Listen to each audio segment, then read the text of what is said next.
I've been investing for around 5 years now, and during that time, I've been working as a data analyst in a top Fortune 500 company. Now, this doesn't make me some type of guru, but I have made plenty of mistakes along the way, and I want to share with you everything that I've learned. And just to set the tone, I am not a financial advisor, this is just my own personal experience. In this video, I'll be covering off why I invest, stocks versus ETFs, making investing easy on yourself, and some of my biggest mistakes and also biggest winners in my investing journey. If you do like all things finance content, please make sure to hit that subscribe button. So why do I even invest?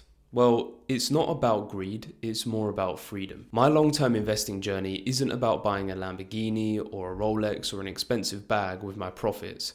It's just about being able to build for the future. When you're just working a regular 9-to-5 job, you realize that effectively your savings aren't going to pay for your future.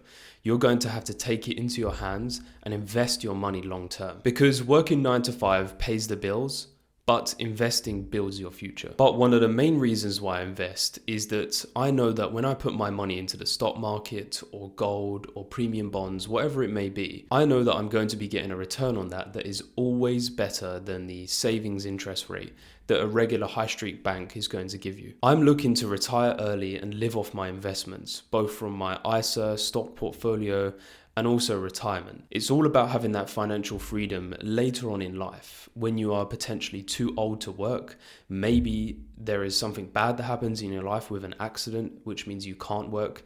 You'll still have that nice chunk of cash sitting in the stock market earning you money. And not only this, it gives you massive freedom. It gives you freedom to be wherever you want, whenever you want. It doesn't mean that you have to remain in the UK. I invest for my future so that I potentially don't have to remain in the UK. Later on in life, I may go somewhere else. And hopefully my investments that I've made at such a young age will be able to pay off my lifestyle when I am 40 or 50, 60 years old. So what is my investment strategy?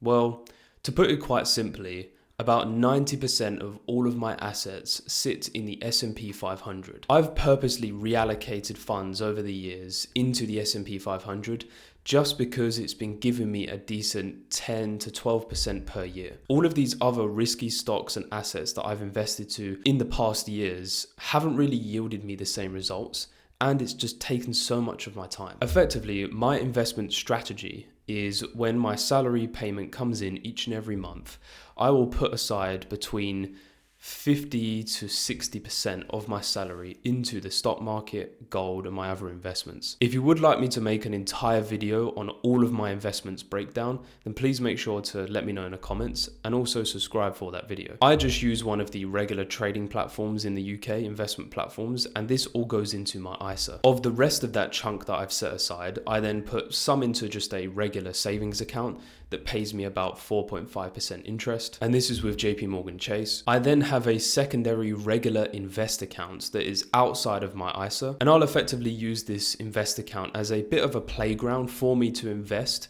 into some more riskier stocks or stock pick itself. I'll then also withdraw just a little bit of cash just to have on hand as well. And I also put quite a large percentage of this money I put aside into premium bonds. And then last but not least, I put some money into either gold or silver that month. I do actually have many other types of investments, and it is a pretty large list, but these are not investments that I make each and every month. They may be one-offs every 2 or 3 months just because they're a little bit more risky and I don't prioritize them as much. But that's effectively a high level at how I invest my salary each and every month. On top of this, there may be some other sources of income that come into me, and for the most part, any of those other sources of income, I just put straight into premium bonds. This brings me over to the next point of stock picking versus ETFs. So within 5 years of investing, I have made some quite choice investments, whether that be into individual stocks or into ETFs.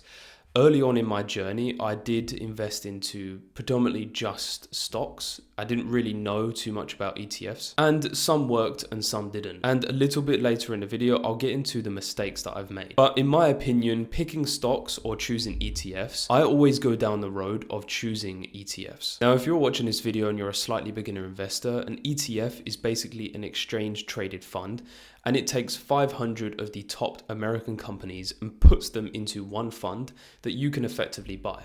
So it massively diversifies your portfolio, and it means that you are invested into 500 companies with just one ETF. Now, there are plenty of ETFs out there. The one I just described is the S&P 500, but there is the S&P 1000, the 250. There is also the global indexes in which that you can invest into 5,000 companies all in one. I would advise that you definitely go out and do some research, but for me personally, I like to just invest in the S&P 500 and effectively set and forget. However, I would say that investing into individual stocks can also yield a pretty good return, especially if you're putting some time into some research and actually picking the right stocks themselves. It's a little bit more emotional because you're able to see the ups and downs of that stock and effectively your money going up and down much more often and a bit more fluctuated than just a large ETF. But if you have the time in order to research a stock and you really are confident in its ability to go up in value over time, then investing in stocks itself is probably a good idea for you. However, always be careful of getting overconfident and chasing hype. There are plenty of hype stocks out there that often make front page news and are always making the front page of social media, but just make sure to always monitor and do your research before investing. And this brings me over to the next point of not making things complex. When I was at the start of my investing journey, I made my portfolio just too complex, especially with inside of my ISA. I just invested into some of these random hype stocks here and there, and effectively, it just became too complex to even keep up with and manage, especially when you're going to work 9 to 5. Trying to keep on top of a portfolio that is fluctuating, it's just not something that you really want to be dealing with. You really don't need to be investing into 5 or 6 different ETFs and 50 to 60 different stocks in order to have a great return on your investment. When you're looking at putting your money into the market, just try to make it as easy as possible on you, because it's very, very easy to just jump onto the app, click the buy button, and that's it. However, there's all of the upkeep and monitoring that goes along with it. You may just think that you're going to click buy and then click sell in a year or two's time, but you're inevitably going to be checking that stock over and over again and effectively wasting time in areas that you could be reallocating into investing into better stocks and services. And this often comes because there is just so much information online about investing, and there is hundreds of people telling you to put your money into this area, to this one, to this ETF is the best one. And as I said, I'm not a financial advisor and telling you to go out and buy this particular one, but for me, to keep it as easy and uncomplex as possible, putting 90% of my portfolio into the S&P 500 means that when I go into the trading app, maybe once, twice, or 3 times a month, I just click buy and then I forget it. I don't bother trying to enter the market at a particular time. I don't try to enter at a dip or think, oh, I'm not going to invest today because it's an all-time high. I just simply transfer the money over, click buy, and then exit the app, and then do the same thing all over again next month. And this means that my brain is then freed up to actually make some critical decisions, whether that be at work or in some other investments that I maybe want to make a higher return on. The most successful investors in the world focus just on consistency rather than trying to make things too complex. And if you just invest into the S&P 500 on a monthly or yearly basis and just left it alone, you often outperform most active traders. And this segues over to the next point of controlling what you can.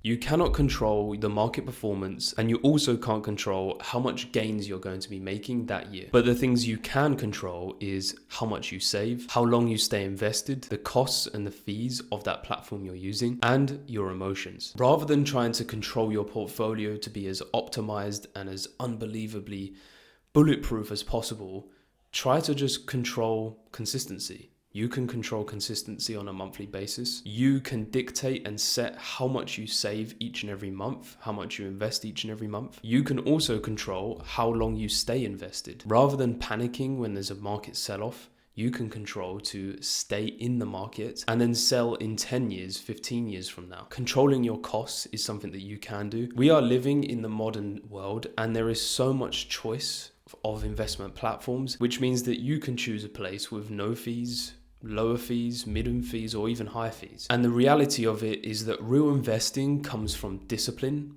rather than predictions. And I've learned over the 5 years that learning to manage yourself is actually harder than managing the money itself. Set one goal at some point in the future and stick to it. This brings me over to my biggest mistakes I have ever made in investing. So firstly, we'll talk about picking an investment platform. So when I first got started investing when I was 18 years old, I'm now 23. I had no clue what the difference of an ISA, an investment platform, day trading, CFD, all of these acronyms that have been thrown around, I didn't know anything about it. So when I started my first investing account, I went on, put all my details in, and I effectively chose an invest account. And I didn't open an ISA just because I didn't know what it was. So I started piling money into my invest account, not knowing that any gains that I make effectively will be taxed. And also the dividends that I was getting were also being taxed. But I thought that that was just normal. Until I then realized and understood what an ISA was, which is an individual savings account, where it shields you and you can put £20,000 per year.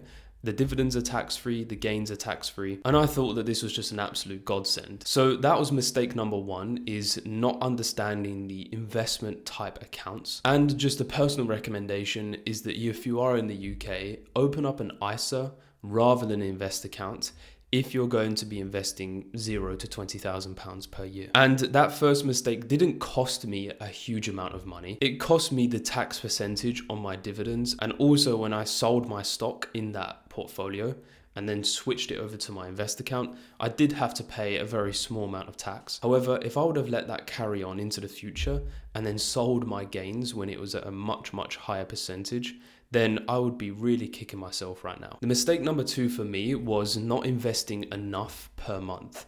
So of my salary at the time, it was much less than it is today, as I was only 18 years old.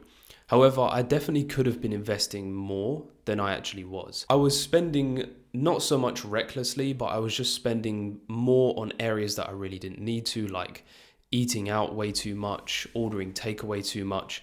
And that money, now that I think back to it, could have just gone into investing, and I was piling more into my savings account rather than investing.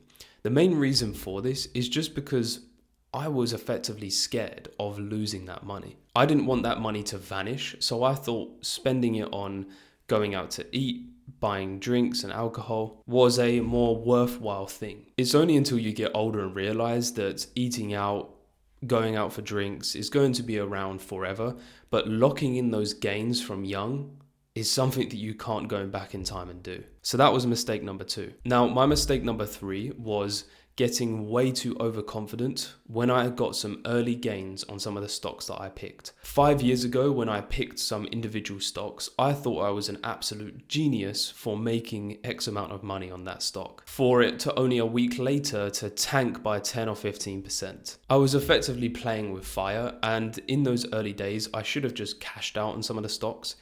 And I did cash out on some of them. But the mistake that I made is becoming way too overconfident and thinking that I knew everything there is to know about the stock market, when in reality, I didn't really know much. Mistake number four is, of course, investing way too much into individual stocks in the early stages rather than just piling money into an ETF. Now, in my early days, it's not as if I was investing into the most random stocks possible, trying to make a gain.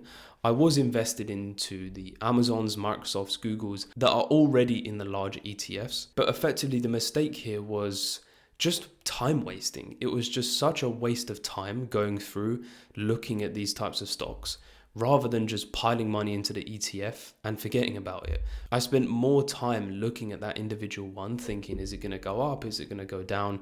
And what are their company financials? When I could have been focusing my time and energy in other areas. However, I am slightly glad that I did this because it now means that I completely understand balance sheets and all of the acronyms behind company names and how valuable their stock is. But if I was to recommend anyone who is new at investing, learn how to do that whilst just putting your money into a diversified portfolio. My next mistake was making my portfolio too diversified. So when I swung over from picking individual stocks and I sold those for my gains and then started to move that cash into ETFs, I then stupidly went to the other end of the spectrum and started investing into 3 or 4 ETFs at one time. There would be the S&P 500, the S&P 250, the 1000, the global index. I was just overcomplicating my portfolio because I'd only just learned about ETFs And I thought, wow, I'm going to pile all my money into this ETF, this one, because this one does this. But in reality, just picking maybe one or potentially even two ETFs, that's probably the best way to go. Now, for my next mistake I made whilst investing, this one actually isn't investing into the stock market, but rather investing into physical gold and silver. So if you would like me to do a full breakdown of all my investments, both digital and physical, then please let me know. But effectively, this here was my first ever investment. It is a 1 gram Britannia Royal Mint bar. So when I purchased that off the Royal Mint, I thought that I was making an incredible investment. However, I paid probably around 15 to 20% premium on top of the gold price. So what that means is that you need to hold that gold for so long that the price goes up by 15 or 20% for you to just break even on the money you spent. Now, I bought that in 2022. It's now 2025. And luckily, the price of gold has absolutely skyrocketed just in the last year. So I have made money on that gold. However, if I would have just taken that same amount of money that I invested into some physical gold, into digital gold, like the Royal Mint offers, or there's plenty of other platforms that you can buy digital gold, the premiums that you pay on that is much, much smaller, maybe 2 or 3%. And effectively, you can then just sell for a profit. On top of this, I didn't know that when you buy that and add it to your basket, there is a 20% investment VAT that is put on top. So not only are you paying a premium for the gold, you're also paying a 20% investment VAT to the government just for buying it. So it can be upwards of a 30% premium, 35% premium that you're paying on that physical gold. I'm glad to have it. It's a pretty cool thing to have, but investing into digital gold, if you really want to have exposure, is probably the better way that I would do it. And finally, my last mistake was jumping into day trading without really knowing what's going on. When I first started day trading, I opened up an account with a broker, connected it to my app, and basically entered a trade without understanding what pips are or understanding the trade size that I was going into. Alongside this, I had a leverage of 500 to 1 on that account that I opened up. I then put around £250 into the platform, clicked buy it on gold, and then watched about £80 of that vanish within about 2 minutes. That one really did hurt at the time and made me completely back away from day trading for a bit before understanding and learning more. But that's probably the fastest I've ever lost money ever. It is basically the same as gambling. So please always do your research before day trading. This brings me over to some of my biggest winners. Now, I would say my number one biggest win is my ETF. The money that I've invested into the S&P 500 ETF very consistently over the last just around 4 years, it has yielded me around 50 to 60% gains on the portfolio. And when you have 90% invested at a 50% gain, it is really great to see that just consistency has paid off for me over time. My second biggest winners are the individual stocks that I've picked. This is both within my ISA and also my regular investing account. So my biggest stock pick winners to date is firstly Rolls-Royce, which I am up around 85% on. Palantir, which I am up around 80% on. Nvidia, I'm up around 50%. Palo Alto Networks, I'm up around 40%. Apple, Amazon, and Microsoft individually, I'm up around 20 to 40% on those. And there was a few oil companies that I did sell out of, but I was up around 60 to 90% on some of those. But just to put that in perspective, this wasn't huge amounts of money. It may sound like a really good percentage, but there's only a few of them that are really large holdings. But there are a few stocks that have completely failed for me. The first one being China Petroleum, which got delisted off the stock market and effectively went to zero. So I'm negative 100% on that investment. And there are a few others that I'm still holding that I may be down 20, 25, 30% on. But effectively, I'm going to keep holding those for the long term. So my next biggest winner is effectively my dividends. So alongside with my ETF, I have primarily tried to focus on my dividend portfolio to be able to pay me some nice little payments here and there on a monthly and quarterly basis. There are a few that I invest into, and I can make an entirely different video into my dividend investments, but I've made a nice little extra piece of money here and there from my dividend investments. So I would class that as a win. My next biggest winner is my premium bonds account. So I treat my premium bonds account as effectively my emergency fund slash savings. I chuck money in there each and every month and I just let it sit. It's also quite nice to have that little bit of suspense each and every month, whether you're going to be winning or you may not win anything. But you do have the peace of mind that you know that the money isn't going to go down and it's not going to vanish. However, premium bonds is something that I've only been investing into for around 6 to 8 months now. I haven't been investing into it for as long as I would have liked to. But within my third month of investing, month 1 and 2, I earned absolutely nothing. But on month 3, with quite a relatively small portfolio, I got a £100 winner, which I was quite surprised about because I had only just started investing. And they promise around 4% gains when I'd only had the account open for about 3 months. That £100 was way more than 4%. So although a very small win, I would still class that as one of my best winners. So onto one of my next best winners is buying physical gold. So as you can see here, this is a silver 1 ounce bullion, 0.999 fine. So I try to buy at least 1 or 2 of these per month, and I have learned from my mistake of not buying these from the Royal Mint themselves. I now buy these from eBay and buy them from private sellers, as you do not pay the 20% investment tax, and you also get them for a less of a premium than off of the Royal Mint websites or any other gold and bullion exchange. But alongside it, it is just an absolutely beautiful piece that I like to just have around. I don't have an incredibly large amount of these, and I haven't actually sold any of them yet, so I haven't made any money, I haven't made any gains. But the main winner here is buying them off eBay, buying them off private sellers, and not paying those premiums investment tax on each and every one you buy. It means that when the price of silver does go up, I can effectively lock in those gains earlier on rather than having to wait for a much longer time to try and outweigh those taxes and premiums. And my last but not least best winner is my pension. For the last 5 years, I've been investing into my pension consistently. Even when 5 years ago my salary was much less than it is today, I changed my investment amount from the default 5% contribution of my salary, and I put that up to 11%. I'm lucky that I financially could do that, and I didn't have too many responsibilities, and I could sacrifice 11% of my salary just to go to my pension.